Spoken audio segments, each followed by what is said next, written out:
Et si la vie n'était pas quelque chose qu'on subit, mais quelque chose qu'on crée? C'est une idée assez puissante, non? Aujourd'hui, on va explorer ensemble une vision du monde, celle des Toltecs, qui nous donne justement les clés pour devenir l'artiste de notre propre vie. Et attention, on ne parle pas juste de belles idées, mais bien d'un chemin très concret pour se réinventer de A à Z. Et voilà, tout est dit dans cette phrase. La sagesse Toltec, ce n'est pas un truc intellectuel, un livre poussiéreux à analyser, non, c'est un chemin, un parcours pratique, un vrai voyage intérieur qu'on est invité à faire. Et au bout, il y a une toute nouvelle façon de se voir et de voir le monde. C'est là que ça devient vraiment intéressant. Imaginez un instant, notre vie n'est pas une suite d'événements qu'on subit. C'est une toile blanche. Et c'est à nous de la transformer en chef-d'œuvre. Un chef-d'œuvre rempli de quoi? De liberté, de joie, d'amour. Ça donne envie, hein? Alors, allons-y. Entrons dans cet atelier de l'esprit. Cette première étape, c'est une invitation. Une invitation à changer complètement de perspective sur soi-même. Fini de se voir comme une victime des événements, on va commencer à se voir comme ce qu'on est vraiment, un artiste. Pour les Toltecs, c'est à la fois simple et incroyablement profond. Eux, ils se voyaient comme des artistes de l'esprit. Et leur toile? Eh bien, c'est la vie elle-même, rien que ça, chaque instant qui passe. Et les pinceaux, les couleurs, c'est quoi? Ce sont nos pensées, nos paroles, nos actions. Absolument tout ce qu'on fait est un coup de pinceau qui vient s'ajouter à notre œuvre.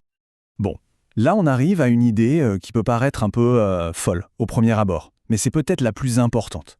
Ce qu'on perçoit comme la réalité, en fait, ce n'est qu'un rêve. Ce n'est pas la réalité objective. C'est une histoire, une interprétation que notre esprit construit en permanence.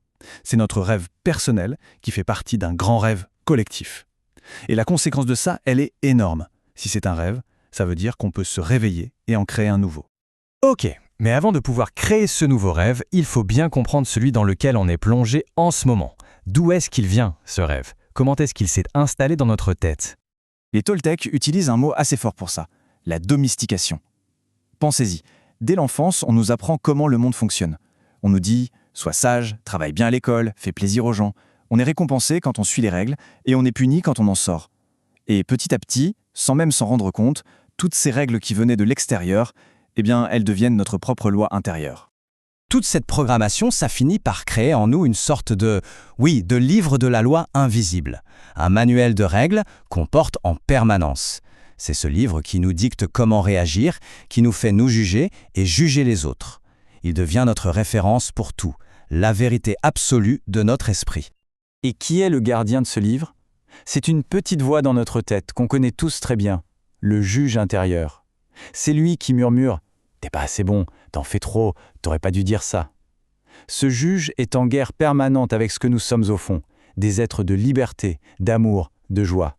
Et c'est ce combat intérieur qui crée ce que les Toltecs appellent le poison émotionnel. Toute cette souffrance inutile. Mais alors, la bonne nouvelle dans tout ça, c'est qu'on n'est pas condamné à vivre avec ce juge pour toujours. Il existe un moyen de s'en libérer, de réécrire complètement ce livre de la loi. Et pour ça, les Toltecs nous offrent 4 outils, 4 accords incroyablement puissants à passer avec soi-même. Ces 4 accords, ce sont vraiment les instruments de l'artiste. Le premier, avoir une parole impeccable. Ça veut dire utiliser le pouvoir des mots pour créer, pas pour détruire. Le deuxième, ne rien prendre personnellement. C'est comme un bouclier qui nous protège du poison des autres. Le troisième, ne pas faire de suppositions. Arrêter de s'inventer des scénarios catastrophes dans sa tête et chercher la vérité. Et enfin, le quatrième, toujours faire de son mieux. Ni trop pour ne pas s'épuiser, ni pas assez pour ne pas regretter. Juste son mieux à chaque instant. En fait, en pratiquant ces accords, on fait quelque chose de très simple. On arrête de nourrir nos vieilles croyances qui nous limitent. C'est un peu comme si on avait un jardin intérieur. Ces accords, ce sont les outils pour arracher les mauvaises herbes. Et ensuite, on peut planter de nouvelles graines. Des graines de respect de soi, de liberté, d'amour. Et avec le temps, c'est une toute nouvelle histoire, un tout nouveau jardin qui va fleurir. Bon, maintenant qu'on a les outils et que la toile est prête, le vrai travail de l'artiste peut enfin commencer. Le but du jeu maintenant, c'est de peindre activement la vie qu'on souhaite, une vie pleine d'amour et de liberté. Et au bout du chemin, il reste une question essentielle. Une fois qu'on s'est libéré de toutes ces vieilles règles, notre vie elle-même, elle devient un message. Chaque geste, chaque parole, chaque regard envoie une vibration dans le monde. Alors la question c'est, quel message est-ce qu'on veut transmettre? Parce qu'au final, tout se résume à ça, un choix fondamental. Est-ce que notre vie va être un message de peur ou un message d'amour? Est-ce qu'on va transmettre le jugement, la séparation ou au contraire l'unité et l'acceptation? C'est ça le grand choix de l'artiste de l'esprit. Et c'est là qu'on récupère tout son pouvoir. On passe du statut de simple personnage dans un rêve qui nous a été imposé à celui de créateur. On devient à la fois l'auteur, le réalisateur et l'acteur principal de son propre rêve. C'est la liberté totale de dessiner sa propre réalité. Voilà l'invitation. L'invitation finale de la sagesse Toltec.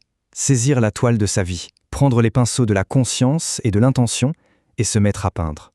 Créer une œuvre magnifique, pas juste pour soi, mais pour le monde entier. Faire de sa vie un chef-d'œuvre.